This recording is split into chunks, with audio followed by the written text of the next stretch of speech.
कल मैंने आपको क्लियर बता दिया था कि इस हैंडआउट में क्या कवर हो रहा है, और नए आने वालों को भी मैंने बता दिया था कि ये इसका कहाँ से बने और क्या आइडियाज है।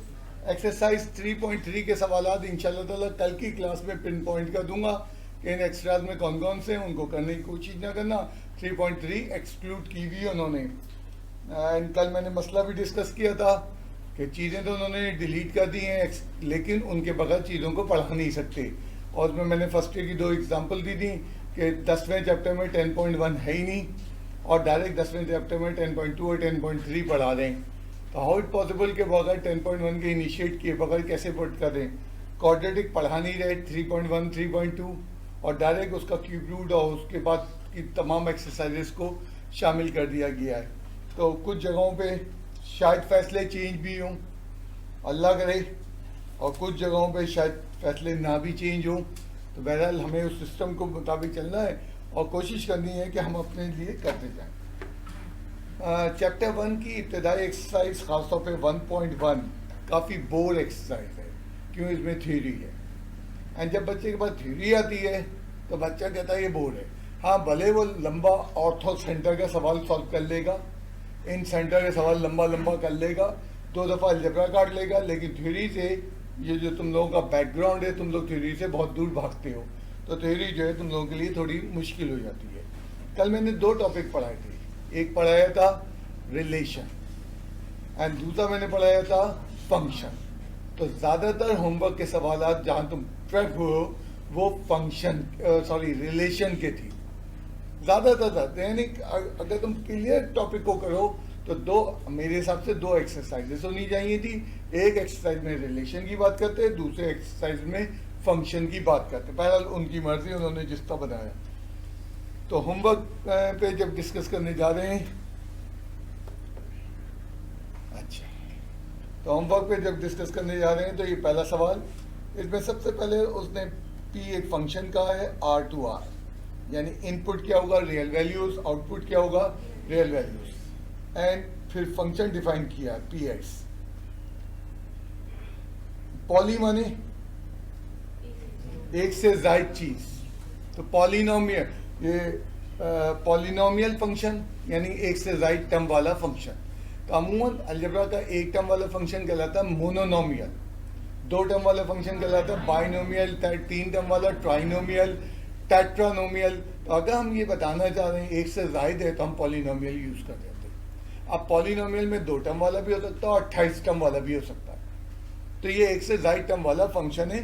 जरूरी नहीं है पॉलिनोमियल फंक्शन को पी से रिप्रेजेंट करें, क्योंकि सवाल में पी से रिप्रेजेंट किया तो हम पी से ही रिप्रेजेंट करेंगे। अब उसके बाद उसने पूछा है पी ऑफ -3। ये नहीं फौरन शुरू हो जाओ, पहले बताना पड़ेगा कि -3 belongs to this real value, या इनपुट रियल वैल्यूज को बिलोंग है। This implies P of -3 is equals to -3 का स्क्वायर प्लस ट्वाइस ऑफ -3 जहाँ जहाँ x है, और ये p ऑफ -3 की वैल्यू कैलकुलेट करके आंसर लिख दिया। ये बताता नहीं है बच्चा जल्दी में। देन उसके बाद p of -2 also belongs to real values. This implies p of -2 क्या हो जाएगा -2 का square plus twice of -2 plus 3 and p of -2 की वैल्यू यहाँ निकल आई। वैन -2 से आगे चलते हैं, नेक्स्ट वैल्यू वो क्या कह रहा है p ऑफ -1। -1 कोई भी वैल्यू आयोटा में नहीं होनी चाहिए। रियल वैल्यूज, तमाम वैल्यूज एक्सेप्ट हो सकती हैं रियल, और उसके बाद वही काम करेंगे पॉलिनोमियल क्या ऑफ -1 जो कि मैं नहीं निकाल रहा हूँ। एंड इसी तरह p ऑफ 0 पे भी यही बात करेंगे कि 0 belongs to real values. Then फिर आगे वर्किंग, और p ऑफ क्या हो जाएगा 2 पे भी यही होगा कि जनाब 2 बिलोंग्स टू रियल वैल्यूज, और आगे वर्किंग p ऑफ 3 पे भी यही होगा कि 3 बिलोंग्स टू रियल वैल्यूज, और ये वर्किंग। अब उसके बाद सवाल का आखिरी मरहला उसने पूछा है कि जनाब कैन यू फाइंड, पहला मरहले में तो उसने पूछा है क्या तुम x निकाल सकते हो अगर p ऑफ x 0 हो जाए। रेंज की वैल्यू दे रहा है, एंड रेंज की जो वैल्यू दे रहा है वो भी रियल दे रहा है, आयोटा नहीं दे रहा। और उसने कहा अगर तुम नहीं निकाल सकते हो तो उसकी वजह भी लिख देना। हमने कुछ भी नहीं किया, सवाल याद किया और पुट कर दिया, x square plus 2x plus 3 and 0 is equal to x निकालने के लिए क्वाड्रेटिक इक्वेशन वजूद में आ गई। इत्तेफाक से ये फैक्टराइज नहीं हो रही, तुम करके देख लो, अगर फैक्टराइज हो रही हो मुझे जरूर बताना। अभी आ गए थे सुबह एक बच्चा, वो मुझे दिखा रहा था कि फैक्टराइज हो रही है, और मैंने उससे कहा करो, और जब उसने करना शुरू किया तो नहीं हो रही, तो मैंने कहा ये चीज घर वहीं पे बैठ के कर लेते यार। एक बच्चा मुझे दिखाने आ गया, उसने कंप्लीटिंग द स्क्वायर से किया था, 3 को दबाई किया। मैंने कोई नई बात थोड़ी है, फर्स्ट ईयर पढ़ा हुआ है, 3 तरीके हैं, फैक्टराइज नहीं हो रही, completing the square, quadratic formula लग रहा है। जो चीजें हम पढ़ चुके हैं उन चीजों पे वो उलझ रहे थे, मुकम्मल सॉल्व करो। x इज इक्वल टू क्या हो जाएगा, -2 plus -2√2 of iota divided by 2। 2 common ले लो,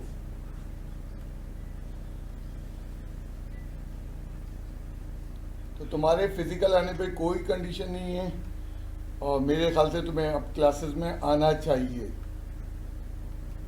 अब जब यहां तक हम पहुंच गए, ये x की वैल्यू निकाली, आयोटा में निकली, एंड x वो क्या कह रहा है, रियल वैल्यू, तो x नॉट पॉसिबल, मुमकिन नहीं है। क्यों नहीं मुमकिन है, x do not belongs to, उसने कहा था कैन यू फाइंड, उसके बाद उसने कहा था इफ नॉट, नहीं कर सकते तो उसकी वजह लिखना, मैंने वजह लिख दी मैथमेटिकल फॉर्म में। तो प्योर सवाल रिलेशन पे था, सवाल में कहीं फंक्शन की भी बातें नहीं कर रहा वो।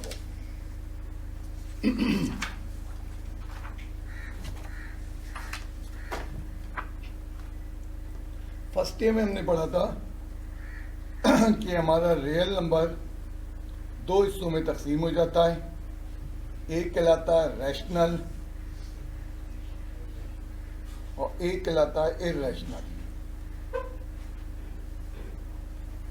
रैशनल नंबर्स क्या होते हैं, Q से रिप्रेजेंट होते हैं, इर्रेशनल नंबर I से रिप्रेजेंट होते हैं। फर्स्ट ईयर का चैप्टर 2 था। सेकेंड ईयर में उन्होंने I की बजाय R-Q लिख दिया, कोई गलत भी नहीं लिखा, रियल नंबर के साइड में से रैशनल हटा दो तो इर्रेशनल बढ़ता है। तो 2 नोटेशन है, स्टैंडर्ड नोटेशन तो कैपिटल I है, लेकिन R-Q भी लिख सकते हैं। जरा याद करो रैशनल किसे कहते थे। मैंने फर्स्ट ईयर के चैप्टर 2 में बड़ा आसान बताया था, वो नंबर जो फ्रैक्शन में कन्वर्ट हो सकें वो रैशनल कहलाते हैं। मसलन कहीं 3 लिखा है तो it can be written as 3/1 and -4/7 minus बल्कि +2/9, ये तमाम रैशनल नंबर्स हैं। और इस पर मैंने तुम्हें बताया था 0.33333 रिक्यूरिंग डेसिमल का तस्करा, 1/3 भी रैशनल नंबर्स। जबकि मैंने बताया था अमूमन अंडर रूट की वैल्यूज जो होती हैं 1.41287 आगे तक चली आ रही है और रुक नहीं रही है। इस वैल्यू को, मैं इसको नहीं कह रहा, इस वैल्यू को तुम A/B में कन्वर्ट नहीं कर पाओगे फ्रैक्शन में, क्योंकि डेसिमल रुक ही नहीं रहा। इसका अगर तुम्हारे पास कैलकुलेटर 10 डिजिट वाला है तो 10 डिजिट तक पहुंच जाएगा, और तुम्हारे पास 12 डिजिट वाला कैलकुलेटर है तो 12 डिजिट तक जाएगा, और तुम्हारे पास कोई कंप्यूटर के सॉफ्टवेयर है जिसमें 16-18 डिजिट आ सकते हैं, ये रुकेगा ही नहीं। जब डेसिमल टर्मिनेट नहीं होगा, रुकेगा नहीं, ये फ्रैक्शन में नहीं आ सकता। तो अमूमन इसकी पहचान थी कि तमाम radical values under root minus के अंदर नहीं, ये तमाम हमारे किसको बिलोंग करते हैं, इर्रेशनल को बिलोंग करते हैं। एंड साथ साथ उस वक्त बड़ा जोरदार तस्करा हुआ था, पाई बिलोंग्स टू इर्रेशनल वैल्यू। हम तुम जानते हैं पाई बचपन में हमें पढ़ाया गया था कि पाई बराबर 22/7। यहाँ पे वही कहानी जो मैंने फर्स्ट ईयर में बयान की थी दोबारा बयान कर दूँ। बचपन में जब 7th क्लास में हमें इंट्रोड्यूस किया, उस वक्त वो पढ़ा रहा था एरिया ऑफ द सर्किल, वो पढ़ा था लेंथ ऑफ द सर्कमफ्रेंस, जहाँ पाई का तस्करा आ रहा था। अब बच्चे को पाई की भयानक वैल्यू बता दें, पाई इज इक्वल टू 3.14292918 इस तक करके, मेरे पास बुक है 3 सफा तक और लिखे जा रहा डिजिट, और उसके बावजूद उसने डॉट डॉट डाल दिया है। ये मैंने तो चंद डिजिट लिखे, उसने 3 पेजेस तक डाले, पाई की वैल्यू निकाली है, एंड पाई की वैल्यू पे लोगों ने पीएचडी किया हुआ है जी। ये पाई इतना बड़ा खतरनाक चीज है हमारी साइंसेज में। तो बचपने में अब बच्चे को इवन हम ये भी याद करवाते 7th क्लास में, तो उस पर बढ़न हो जाता, और वो जो मेन टॉपिक था एरिया और सर्कमफ्रेंस वो पीछे चले आते। तो उसको बढ़न से निकालने के लिए इसके नियर अबाउट जो वैल्यू है वो 22/7 उसको फिलवर्क में उठा दी, ताकि फिलवर्क वो उस फेस से तो निकले, एरिया समझ जाए, सर्कमफ्रेंस समझ जाए, एरिया ऑफ सेक्टर समझ जाए। बाद में आप आके उसको फर्स्ट ईयर में बता दिया नहीं भाई पाई कभी भी 22/7 नहीं होगी, यानी 7, 8, 9 में जो करते थे वो खत्म हो गया। अब कभी भी after first year pi means, and pi irrational है, it can not be written as fraction. अब ये नॉलेज मैंने फर्स्ट ईयर में चैप्टर 2 में दी थी। अब यही नॉलेज अगले सवाल में रिलेशन में काम आ रही है। सबसे पहले सवाल को समझना है।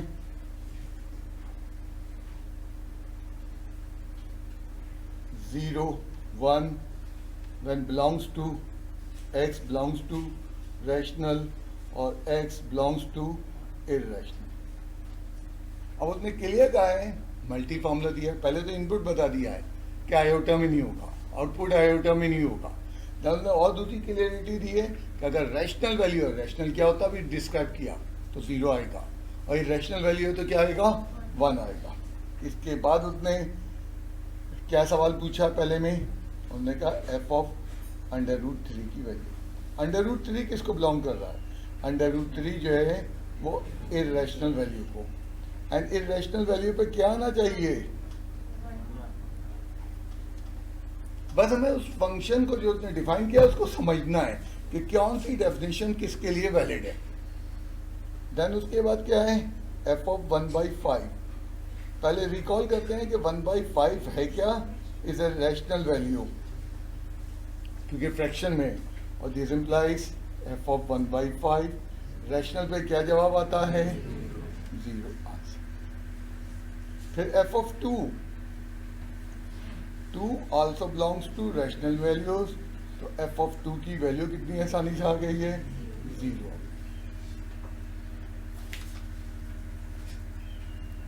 f(पाई), पाई इसीलिए समझा रहा था, एग्जाम में भी पाई पे MCQs बहुत पूछते हैं। पाई किसको बिलोंग कर रहा है, r-q को। दिस इम्प्लाइज इरेशनल पे क्या उसने कहा हुआ है, 1 आनी है, तो f(पाई) पे क्या आएगा, 1। f(1/1.5) पे 1.5 बिलोंग्स टू, किसको बिलोंग कर रहा है, रैशनल वैल्यूज को, वेरी गुड। और f(1.5) किसके बराबर आ गया, 0। रैशनल वैल्यू, रैशनल 1.5 बराबर होता है 3/2 की, रिफ्रैक्शन वैल्यू। कुछ कह रहे हो, अभी क्लास खत्म हुई, क्लास के बाद आगे बच्चा इसी को समझ लिया। बेटा अब ये जब क्लास में समझा रहा हूँ तो कोशिश करो यहाँ समझो, अगर नहीं कोई चीज़ क्लियर हो रही है तो अपने अब सवाल यहीं पे पूछो। मुमकिन है तुम्हारा सवाल इतना अच्छा हो बाकी लोगों को भी क्लियर हो, ये जरूरी थोड़ी है तुम्हारा सवाल वीक है। तो प्लीज, मतलब क्लास के बाद तो हमने उस पोर्शन पे रखा होता है डिस्कशन कि जो मैंने यहाँ खुदा न खास्ता नहीं किया हूँ वर्क पे, जो अभी मैंने यहाँ डिस्कस कर लिया, दोबारा उस पर थोड़ी अब क्लास के बाद करूंगा।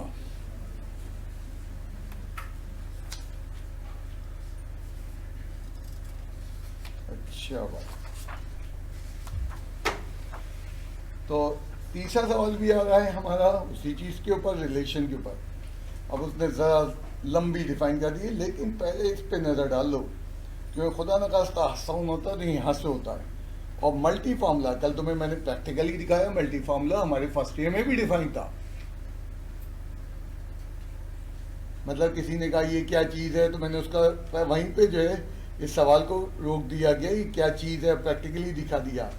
x belongs to -∞ to 1, x belongs to 1 to 2 और x बिलोंग्स टू क्या हो जाएगा 2 से पॉजिटिव।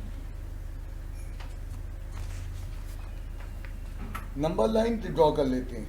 ये 0 1 2 3 4 -1 -2 -3 -4। समझो ओपन इंटरवल है, माइनस इंफिनिटी मीन्स इधर जा रहे हो तो नहीं शामिल, और से लेके 1 नहीं शामिल, यानी ये तमाम रीजन इधर वाला, बट 1 नहीं शामिल है, ये तमाम रीजन। देन उसके बाद उसने कहा 1 से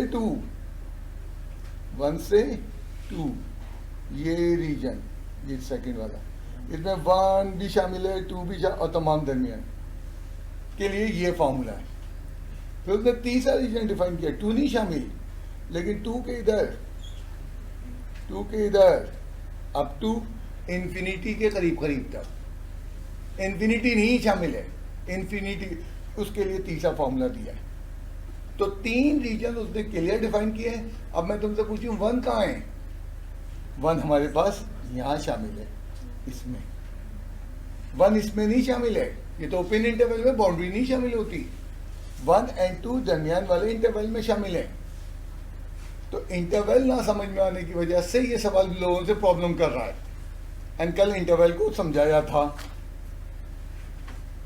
पहले पार्ट में वो क्या पूछ रहा है, the image of 0, F of 0 की वैल्यू। पहले तो 0 लोकेट करो, 0 बिलोंग टू व्हाट, 0 यहाँ नहीं आएगा, 0 यहाँ नहीं आएगा, 0 बिलोंग्स टू -इंफिनिटी टू 1। और इसका फॉर्मूला क्या है? इसका फॉर्मूला है f x is equals to 1 - x। अब इसमें पुट कर दो,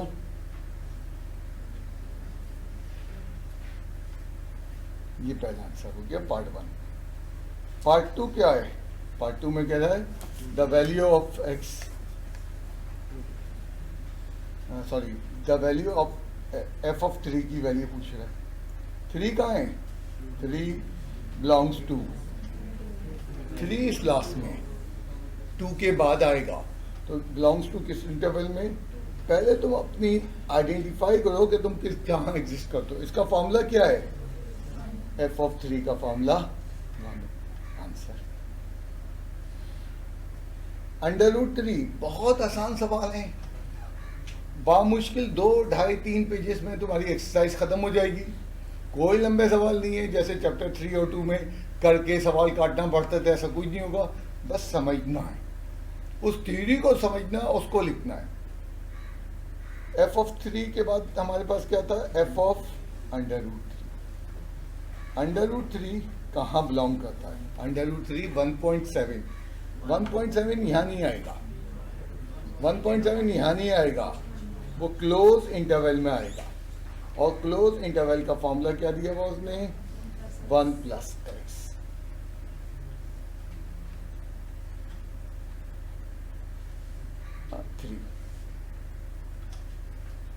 चौथा पार्ट, चौथे पार्ट में वो क्या कह रहा है?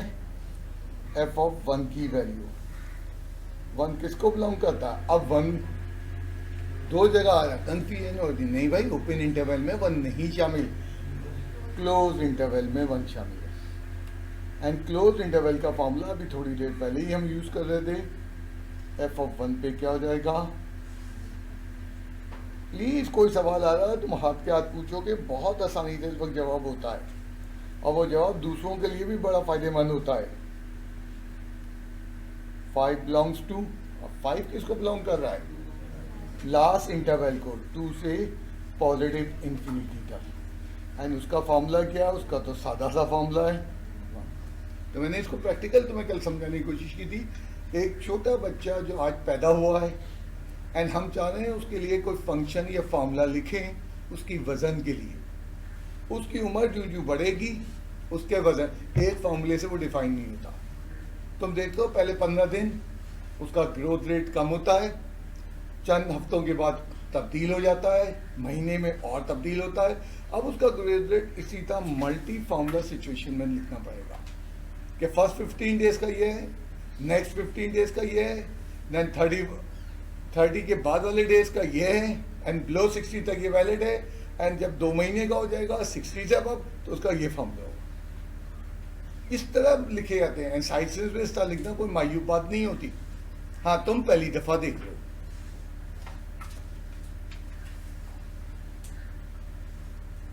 अब होमवर्क के दूसरे हाफ की तरफ हम चलते हैं। दूसरे हाफ में क्या है, उसने फंक्शन को डिबेट किया।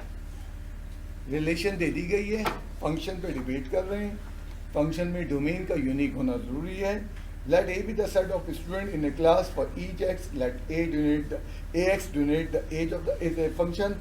Yes, f is a function.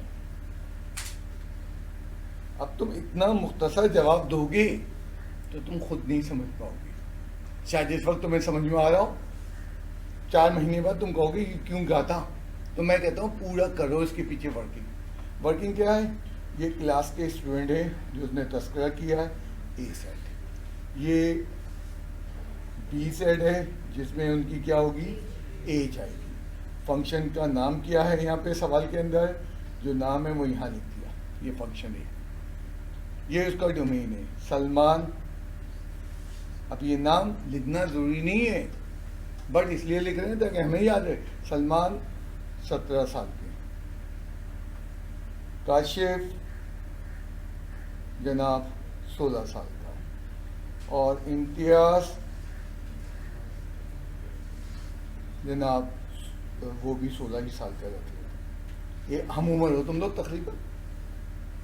मुमकिन है क्लास के सारे स्टूडेंट जो है वो 16 साल के हो, कोई मसला नहीं है। हमें रेंज को तो देखना ही नहीं है, हमें किसको देखना है।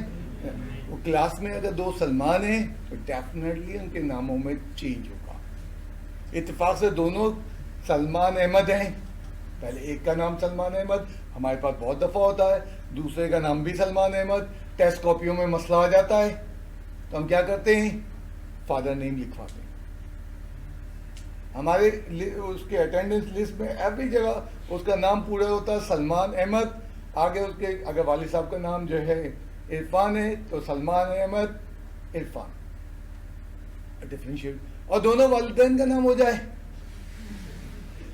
सलमान अहमद गुलशन इकबाल, सलमान अहमद नॉट नवा, दोनों सेम हो जाए। सलमान अहमद टॉलर, सलमान अहमद, सलमान अहमद। कहाँ तक जाओगे, कहीं ना कहीं तो ब्रेकिंग पॉइंट आएगा। नामुमकिन 2 सलमान अहमद सेम हो गया, कहीं ना कहीं चेंज होंगे। तो मैं पूरा जुमला लिखो, F is a function, domain is unique. अब ये वर्किंग ना करें हम, बिल्कुल नहीं करो, तुम्हें समझना मुश्किल होगा, मैं तो समझ जाऊंगा, क्योंकि तुम ओरली समझने की अभी तक अपने आप को आदत नहीं बना पाए हो। तो इसलिए मैं कहता हूँ ये वर्किंग कर दो, 2-4 नाम लिख के दिखा दो। ज्यादा जज्बाती हो 10-12 नाम लिख दो।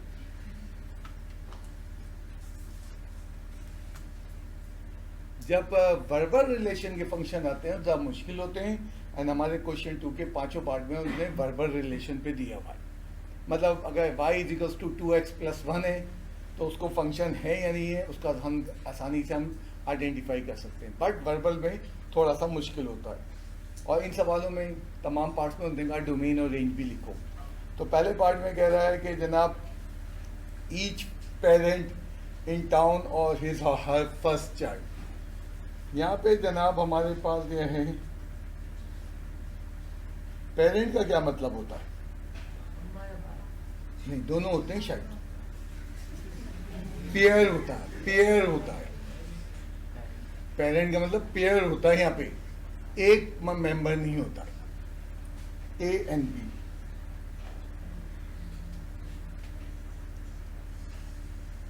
अख्तर साहब के पहले बच्चे का नाम ज़ारा है, और जनाब इरफान साहब के पहले बच्चे का नाम जैन है, और सफदर साहब के पहले बच्चे का नाम जफर है। मुमकिन है इनमें से किसी का पहला बच्चे ट्विंस हुए। तो हम दूसरी मुमकिन की बात करें कि भाई पहला बच्चा हुआ लेकिन दो हुए एक साथ, उनमें एक बड़ा होता है एक छोटा होता है, पहला एक ही होता है। पहले बच्चे की बात हो रही है कि अगर अख्तर फैमिली की बात हो रही है तो अख्तर फैमिली के पहला बच्चा एक ही होगा। मुमकिन है किसी ने 2 शादियां की हों, सफदर साहब ने 2 शादियां कर ली। अब याद है सफदर की 2 फैमिलीज हैं। पेरेंट को मैंने पहले ही कहा था तो तुम्हें चौकन्ना किया था। तो सफदर फर्स्ट फैमिली का पहला बच्चा, सफदर सेकंड फैमिली का पहला बच्चा। वो फैमिली चेंज हो गई फिर, आलदोज में कोई कॉमन तो है but family change, parent change हो गए। तो पहला बच्चा हर सूरत में एक ही रहेगा। ये नामुमकिन है, मैंने सिचुएशन डिस्कस कर डाली तुम्हारे सामने, ये नामुमकिन है कि एक फैमिली के 2 पहले बच्चे निकल आए। और जब वो फैमिली रिपीट नहीं हो रही, हमें ये देखना ये रिपीट नहीं हो रही, हमने यहाँ लिखना है f इज अ फंक्शन क्यों डोमेन इज यूनिक। अब ये डोमेन मैं लिखवाता हूं ताकि बच्चों को याद रहे कि फंक्शन के साथ डोमेन का ताल्लुक है। और उसने यहाँ पे पूछा है कि डोमेन क्या है। Domain of the function, mathematical form लिखी मैंने, capital D, domain of the function parent in the town. अब टाउन में 10 जोड़े रहते हैं, टाउन में 10,000 रहते हैं, वो तमाम इस सेट के अंदर आ गए। इसको कहते हैं set builder form, sorry tabular form of the set. और दूसरा क्या हो गया, रेंज ऑफ द, क्या होगा, फर्स्ट चाइल्ड, यहां क्या आ रहा है, ऑफ ईच फैमिली। अब मैं ये नाम लिखने थोड़ी बढ़ आऊंगा, मैंने भी उसको सेट बिल्डर, वो सॉरी टेबलर फॉर्म में उसको जवाब टिका दिया कि सेकंड साइड में वो बच्चे होंगे जो कि अपनी फैमिली के पहले बच्चे होंगे।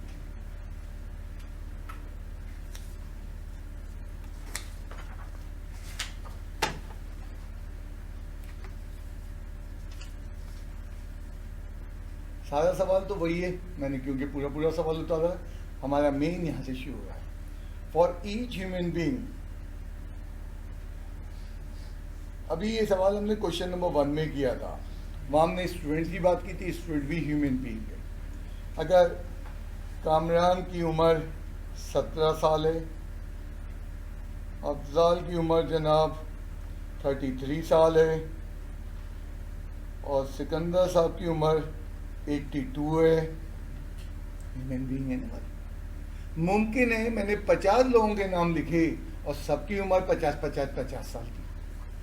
हमें रेंज से मुझे कोई फर्क नहीं पड़ता, हमें क्या देखना है, हमें डोमेन को देखना है।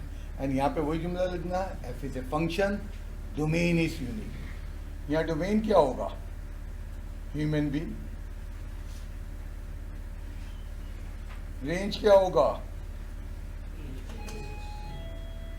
रेंज क्या होगा, एज, ये दरवाजा बंद कर दो, एज ऑफ ह्यूमन बीइंग। मतलब उस चीज को समझो ना कि कौन रिपीट हो रहा है नहीं हो रहा है। एंड ये तस्वीर बता लेने से तुम्हारी समझ शायद थोड़ी सी बढ़िया। हाँ, इसका एक दूसरा तरीका भी था, कामरान लिस्ट कर लो, तस्वीर में नजर आता है कि जनाब अफजाल जो है वो एक ही दफा यूज हो रहा है। एंड लिखोगे तो उसमें देखना पड़ता पूरे को। लिस्टिंग भी इसका दूसरा मेथड है। सिकंदर और डॉट डॉट डॉट, इसका दूसरा अल्टरनेटिव मेथड ये है। मैपिंग ज्यादा आसान तरीका है। जी कोई नहीं, मैंने यहाँ पे सिर्फ टैबलेट का वो टैबलेट कर दिया, लिख दिया तारीख 7 days ऑफ वीक आ रहे थे, हमने लिख दिया 7 days ऑफ द वीक।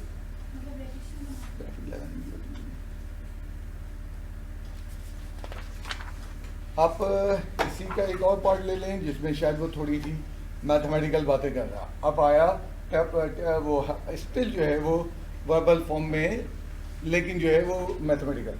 कहाँ से बात करूँगा? तो each real number f assigned is real cube root. थोड़ा सा बैकग्राउंड पे नज़र डाल लें, फिर सवाल समझ में आ जाएगा।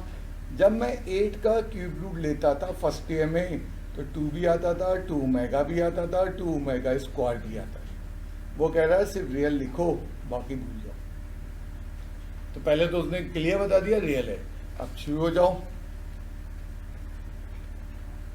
ये ए, ये सेट बी है, और क्या कह रहा है सेट ऑफ क्या है, एफ है। 8 का रियल क्यूब रूट 2 है, -8 का रियल क्यूब रूट -2 है, 27 का रियल क्यूब रूट 3 है। F is a function. हाँ भाई, एफ फंक्शन का होगा। अब इसमें क्या होगा, हमारा डोमेन ऑफ द फंक्शन क्या होगा, और रियल वैल्यूज। इनपुट क्या कर सकते हैं, रियल वैल्यूज कर सकते हैं। और क्या होगा, अपने रेंज ऑफ द फंक्शन क्या होगा, real cube root of real numbers. तमाम क्यूब रूट नहीं लेने, रियल वाले लेने। किन का क्यूब रूट लेना है, रियल का लेना है, कॉम्प्लेक्स का नहीं लेना।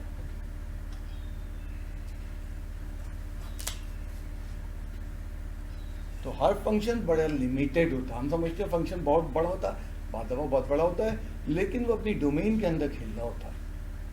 जैसे एक इंसान की उम्र आज के मौजूदा दौर में बहुत ज़्यादा बढ़ा के कह दें 100 साल। अगर हम उम्र का एज का फंक्शन लिखने चले, चलो 150 साल, इस ऊपर तो आजकल कोई है नहीं। तो अगर जब हम एज का फंक्शन लिख रहे हैं, तो उसमें 150 साल अगर दी लिमिट, तो हमारा फंक्शन 150 साल तक वैलिड होगा।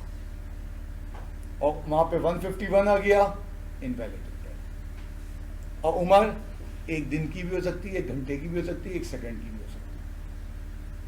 वहाँ 0 से शुरू हो रही है उम्र, लेकिन एंड 150 पे जाके हो रहा फंक्शन।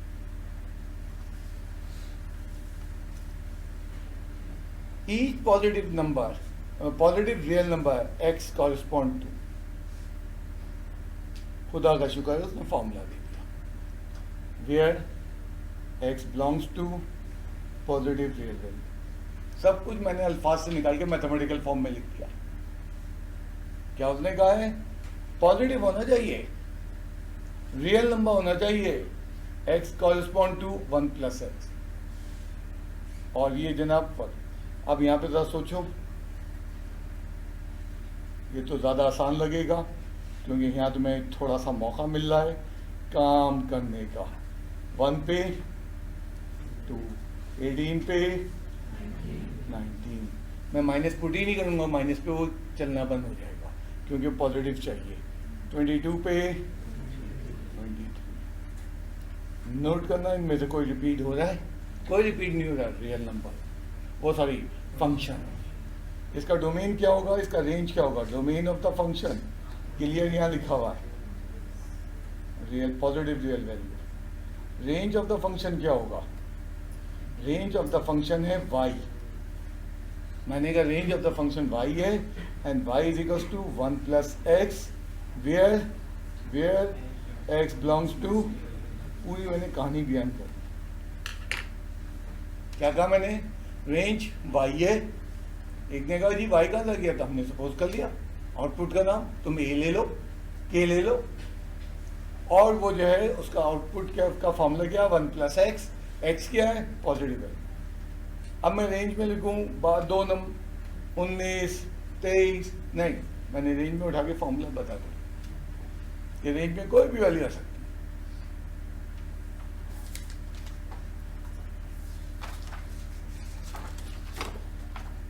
और इसका 5वां और आखिरी पार्ट, जब घर पे कर रहे होगे तो कहमत आ रही होगी कि ये क्या हो रहा है, वर्बल के आदि नहीं, अल्फाज में रिलेशन को। To each positive real number f assign is cube, and to each other positive number f assign 0। Multi formula दिया है, 2 फॉर्मूले दिए हैं उसने। उसने कहा है each positive F assign to cube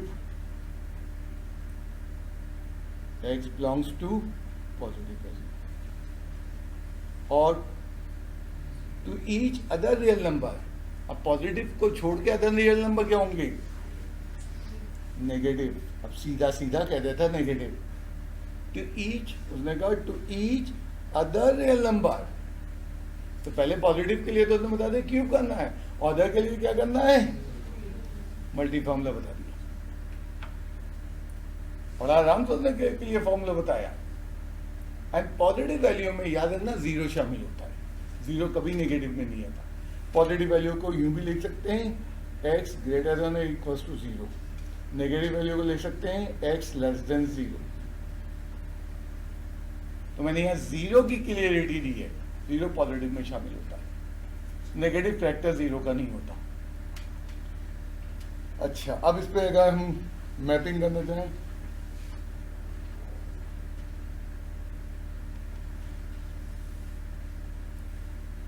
कोई रियल वैल्यू 1/3 पे क्या होगा? 1/3 पॉजिटिव है नेगेटिव है? पॉजिटिव है। 1/3 का क्यूब करना 1/, काफी लोगों की बोलती एकदम बंद हो गई भाई, पॉजिटिव होना चाहिए, पॉजिटिव है तो क्यूब होगा। और -2/7 पे क्या होगा? नेगेटिव पे 0 का है, यानी ये देखो,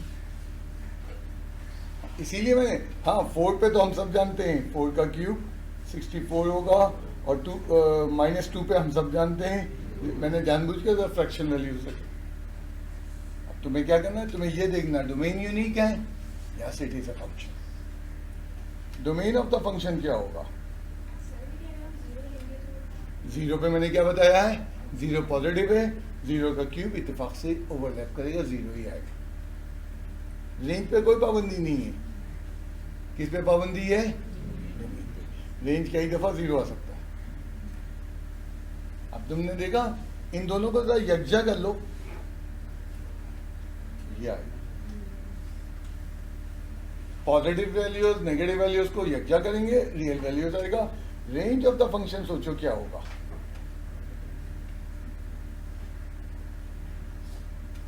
रेंज कभी नेगेटिव नहीं आएगी। तुम देख लो, तो ये मैंने दिखाया, या तो 0 आती है या 0 से बड़ी आती है। अभी फौरन जज करना होता है होगा क्या आउटपुट। तो रेंज के लिए फॉर्मूला नहीं है, सूझना तुम्हें। तुम जब बताओ ना किसी सिचुएशन में रेंज नेगेटिव आ जाए इस फॉर्मूले के जरिए,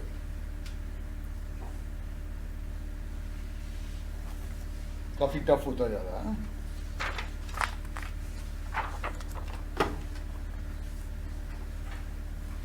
ये सब चीजें काश वहां होती हमारे फर्स्ट ईयर में।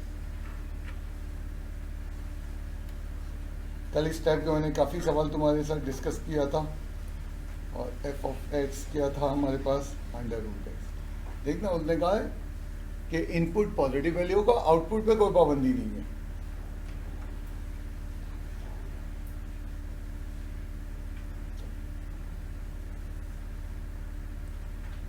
(64) का स्क्वायर रूट 8 भी होता है, 64 का स्क्वायर रूट -8 भी होता है, नॉट ए फंक्शन। पहली जगह पता चल गया, 64 रिपीट हो गया।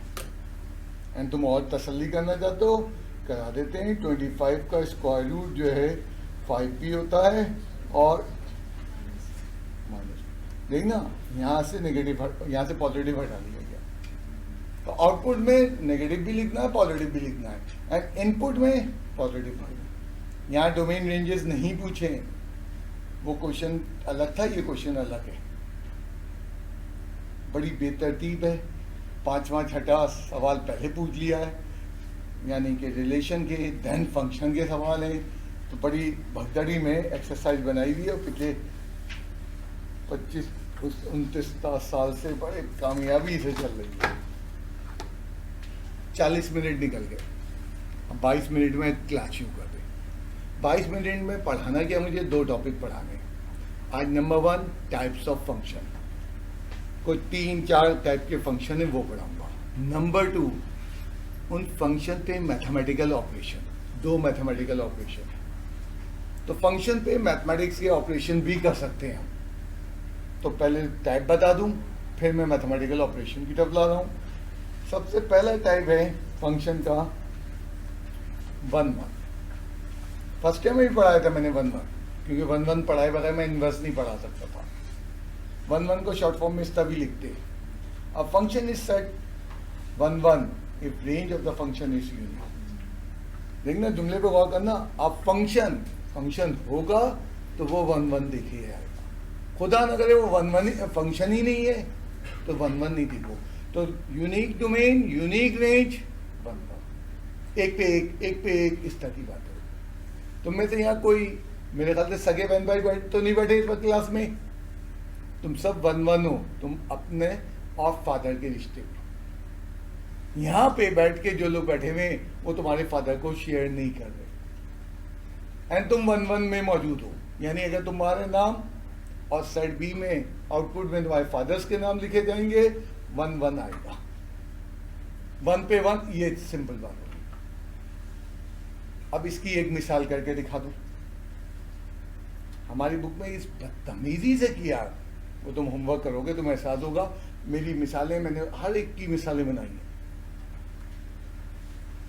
एक फंक्शन a से b डिफाइन है and fx is equal to, हम यहाँ b सेट को हम डिफाइन कर रहे हैं। b बिलोंग्स टू, b किसको बिलोंग कर रहा है?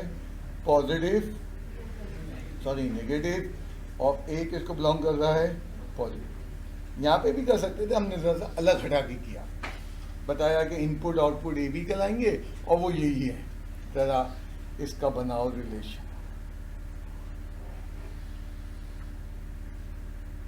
From A to B. 9 का स्क्वायर रूट -3, आउटपुट में नेगेटिव है। 16 का स्क्वायर रूट, वो 81 का स्क्वायर रूट क्या है? डोमेन यूनिक है। तो 1-1 में पहले फंक्शन देखना जरूरी है। ये फंक्शन है, रेंज यूनिक है, क्या है हमारे पास? ये 1-1।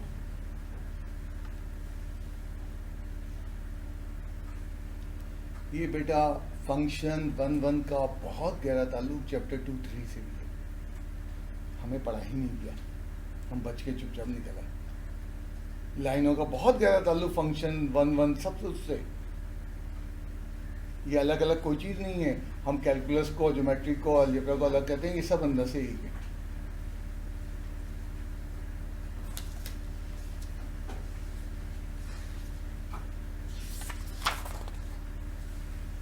पहले 1-1 हो गया, अब दूसरा हो गया onto. A function uses all the values of a given range and it is set on to। अमूमन जब हम कोई फंक्शन करने जाते हैं, यूज़ करते हैं, तो हमें एक रेंज दी हुई होती है कि इस हदूद, इसका आंसर इस हदूद में आएगा। अगर उस हदूद की तमाम वैल्यूज़ को आप इस्तेमाल कर रहे हैं तो वो ऑन टू कहलाएगा।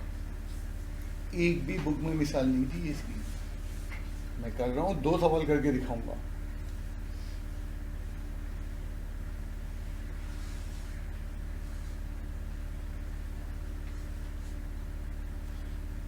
अब साइड ए को डिफाइन कर रहा है नीचे 1, 5, 2। सेट बी को डिफाइन कर रहा है 8, 1, 125।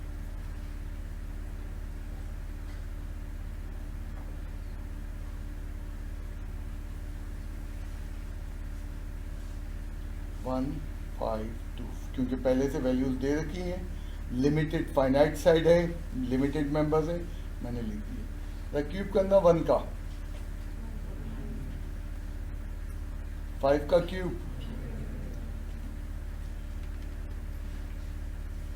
फंक्शन है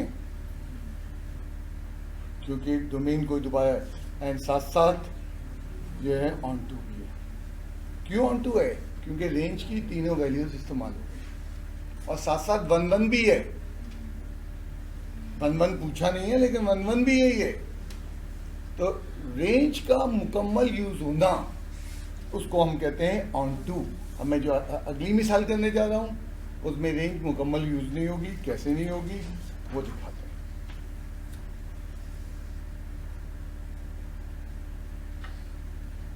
h इज ए फंक्शन। तो ये आदत तुम्हें डलवाई जा रही है, चैप्टर 4 में ये आदत बहुत काम आएगी। चैप्टर 4 सही मायने में पढ़ाना तो ये चीजें समझाना पड़ती है, और चैप्टर 5 में फिर x + 5। अच्छा, नीचे उन्होंने बताया जी सेट क्या है। जी सेट के मेंबर हैं 2, 4, 8 एंड एच सेट के मेंबर्स क्या हैं 3, 11। फाइनाइट सेट है, तो मैं पहले मैप बना के लगा देता हूँ। ए नहीं, एक नीचे यहाँ है जी, और दूसरा नाम है एच, और फंक्शन का नाम है एच। 2, 4, 8, 3, 11, 5, 9। फॉर्मूला +1।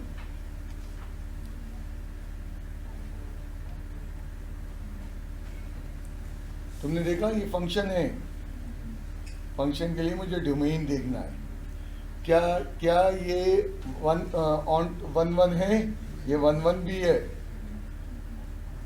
1 1 पूछा नहीं है। एंड साथ साथ नॉट ऑन टू। क्यों नहीं ऑन टू? एक वैल्यू इस्तेमाल नहीं।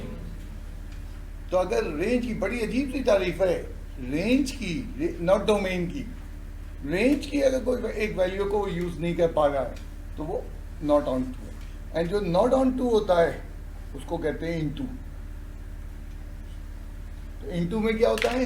इनटू में जो रेंज होता है वो गिवन रेंज का सबसेट होता है। सबसेट ये सेट है, इसका एक मेंबर कम करके जो रेंज, तो रेंज सबसेट बन जाती है गिवन रेंज की। गिवन से हम बात कर रहे हैं।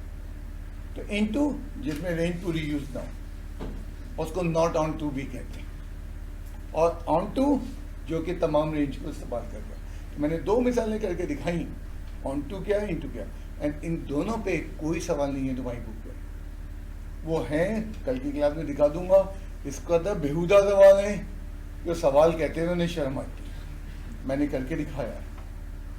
पेचीदा चीज है, समझना पड़ती। नहीं, हमारे उसके लिए ऑन बिल्कुल कोई शर्त नहीं है। ऑन टू और इनटू के लिए कोई 1 1 होने की शर्त नहीं है। अब वो एक एडिशनल क्वालिटी रखता है, ठीक है बता दो। यहाँ सवाल उसने 1 1 नहीं पूछा।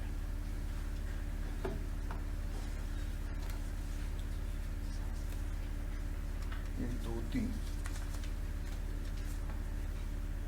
क्योंकि बुक में सवालात कम है, तो मैंने आज के लेक्चर में क्या किया है, जो उतार लेना और आया उसमें मैंने 5 सवाल अपने बना के दिए हैं। 3 चीजें पहचान दी हैं। क्या ये फंक्शन है, ऑन टू है, क्या 1 1 है। तो हर सवाल में 3 चीजें पहचाननी है। आज नहीं, कल की क्लास में डिस्कस करेंगे। जब आप उसको कर लेंगे, आपने अपना क्या समझा, फिर मैं उसको समझाता हूँ। तो वो जो कमी तुम थोड़ा सा महसूस कर रहे हो, घबराहट महसूस करो, उसको रिकवर करने के लिए 5 सवाल दे रहा हूँ। तो हमारा पहला फेज खत्म हो गया। पहले फेज में हमने बताया टाइप्स ऑफ फंक्शन, फंक्शन की इकसाम बता दी। अब दूसरा फेज आता है जिसमें हम कहेंगे कि फंक्शन पे मैथमेटिकल ऑपरेशन करने। मैं यहाँ पे हाथ रख लेता हूँ। hx is equals to 3x minus 1. rx is equals to x square plus 5x. 2 function है, क्या ऐड हो सकते हैं? बिल्कुल ऐड हो सकते हैं, लेकिन शर्त है उनका डोमेन सेम हो। और कैसे ऐड होंगे? सिंपल रूल ऑफ अलजेब्रा से। क्या हो जाएगा? X square plus 8x minus 1 h plus r answer. अब यही चीज अप्लाई होगी बहुत जल्द चैप्टर 1 में, लिमिट में जब हम पहुंचेंगे, और यही चीज अप्लाई होगी बहुत जल्द डेरिवेटिव चैप्टर 4 में। कंसेप्ट छोटा सा है, फंक्शंस की एडिशन हो सकती है, फंक्शंस की मल्टीप्लिकेशन हो सकती है।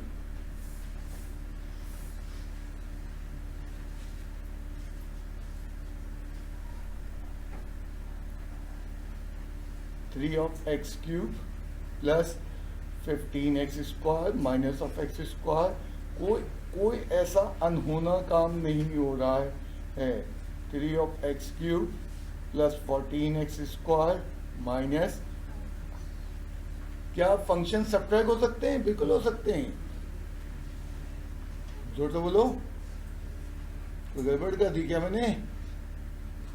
x² plus 5x h minus क्या हो जाएगा? 3x minus 1 minus x² minus 5x h minus r क्या हो जाएगा? Minus x² minus 8x minus minus 2x पे minus. Okay, can you find? नहीं, ये नहीं कहा फाइंड। क्या तुम फाइंड कर सकते हो h डिवाइडेड, इसे कहते हैं रैशनल फंक्शन जो अपॉन में होता है। यस, निकाल सकते हैं, डिवाइड कर सकते हैं। प्रोवाइडेड, एक शर्त बता दी, डिनोमिनेटर 0 नहीं होगा। अगर डिनोमिनेटर इन्फिनिटी हो जाएगा। तो उसने ये नहीं कहा फाइंड, जो फाइंड करने में तुम लग जाओगे। r divided by h possible है। व्हेन, कब पॉसिबल है? जब h नॉट। तो हमने तय कर लिया अलजेब्रा के 4 ऑपरेशन तो हो ही सकते हैं। क्या फंक्शन को एक दूसरे में मर्ज कर सकते हैं और एक नया फंक्शन बने, ऐसा जोरदार बने जो इन दोनों का सिंगल रिप्रेजेंटेटिव हो? उसको कहते हैं कंपोजिट फंक्शन। जोर से बोलो, डोमेन सेम से क्या मुराद है? डोमेन सेम से क्या मुराद है? इनपुट एरिया सेम है दोनों का। हम लिस्ट थोड़ी कर रहे हैं, मतलब इसको डिफाइन किया गया रियल वैल्यूज पे, इसको भी डिफाइन किया गया है रियल वैल्यूज पे, जब वो आपस में मिल सकते हैं। हम तो मिलने की बात कर रहे हैं। फंक्शन तो क्लियरिटी हो गई, फंक्शन है तो ऐड होंगे। फंक्शन को अलग अलग चेक करोगे, फिर उसका ऑपरेशन शुरू होगा। कंपोजिट फंक्शन,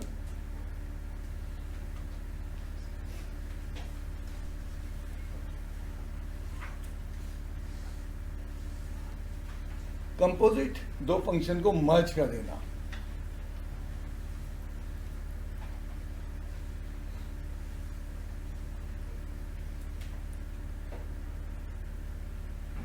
ये दो फंक्शंस हैं मेरे पास, ये आपस में कंपोजिट का निशान है।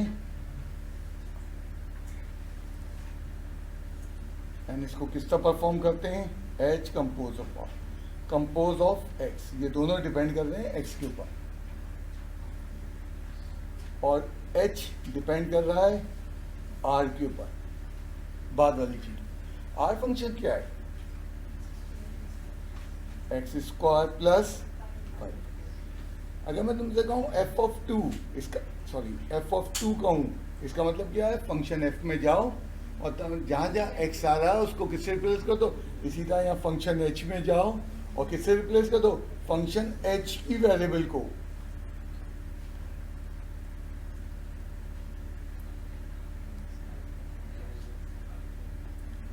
Good, 5 of x, 3 of x² plus 15x minus 1। ये क्या निकला? h compose of r। हमारी बुक में सिर्फ उन्होंने कंपोज करने का तरीका बताया, ये होता क्या, करता क्या है, कुछ नहीं बताया। कल मैं कोशिश करूंगा क्लास यहीं से शुरू करूं, ये कर क्या सकता है। हमारी बुक में नहीं हो, हमारी बुक में सिर्फ अलजेब्रा है। अभी इसका दूसरा पार्ट बाकी है, r कंपोज ऑफ h। दूसरा पार्ट बाकी, r compose of h। Step देखिए ना, r compose of h।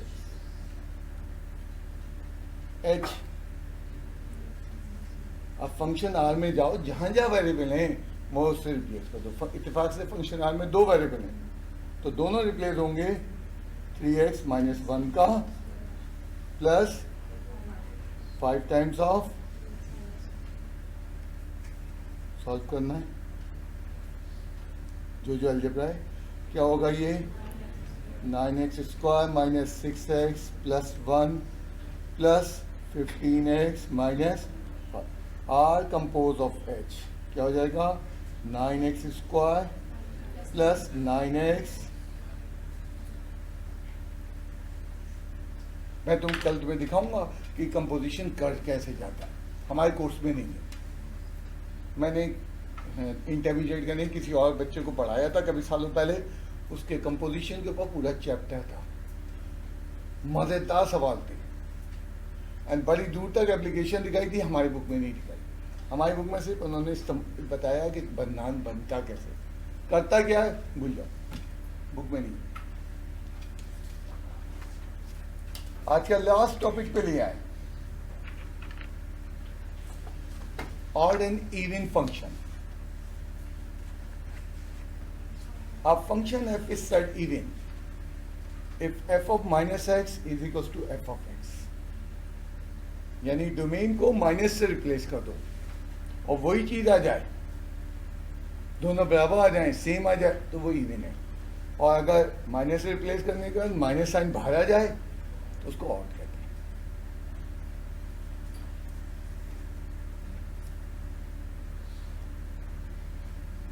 x पे power 4 plus 2 of x square replace करना बाय माइनस, रिप्लेस किया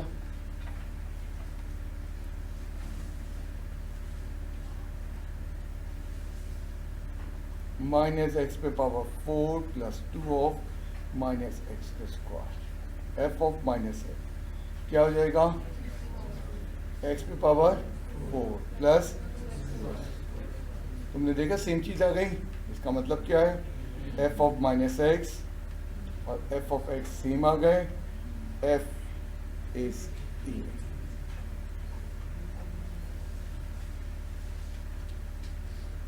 एक और सवाल ले लूं मैं,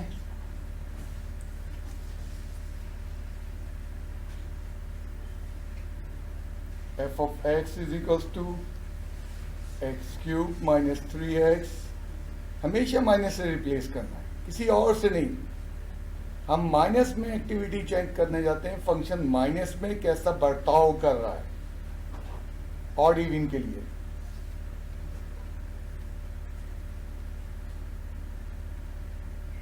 क्या हुआ minus x cube plus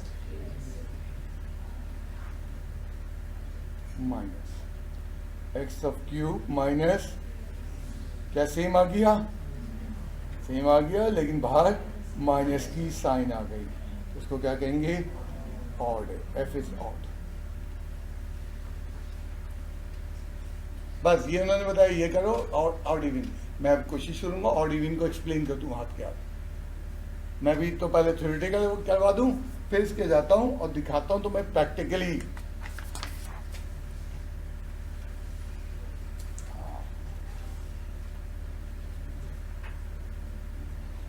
fx is equals to cos of x, replace x by minus x से रिप्लेस करना।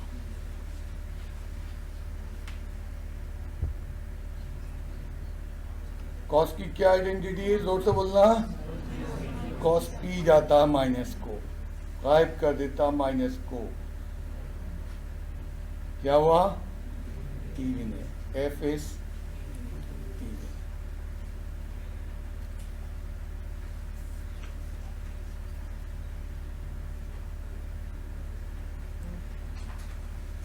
Is equals to sine x. हमेशा एक ही काम करना, replace x by minus x. मुझसे पूछ लो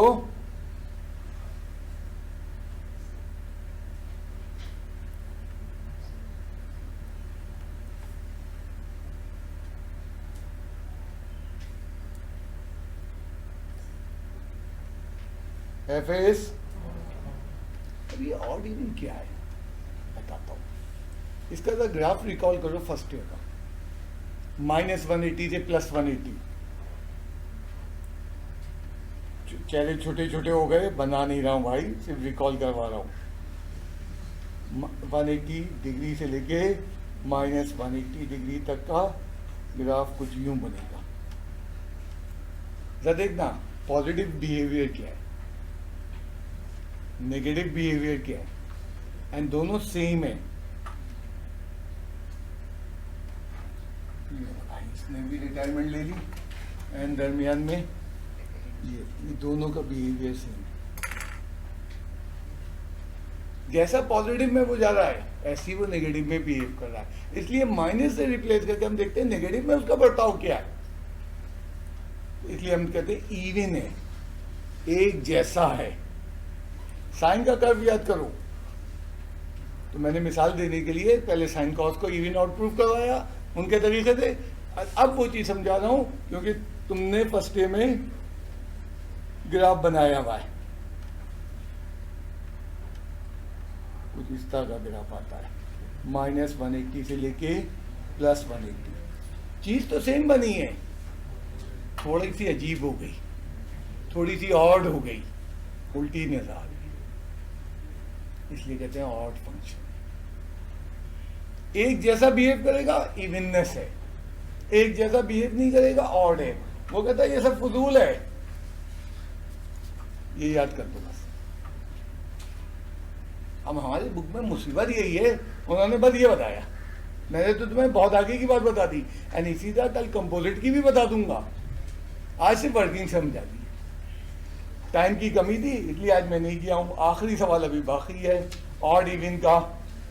हाँ, ऑड इवन का आखिरी सवाल बाकी है और टाइम कह रहा है बस हो गया, हो गया, चलो सही है। Replace x bye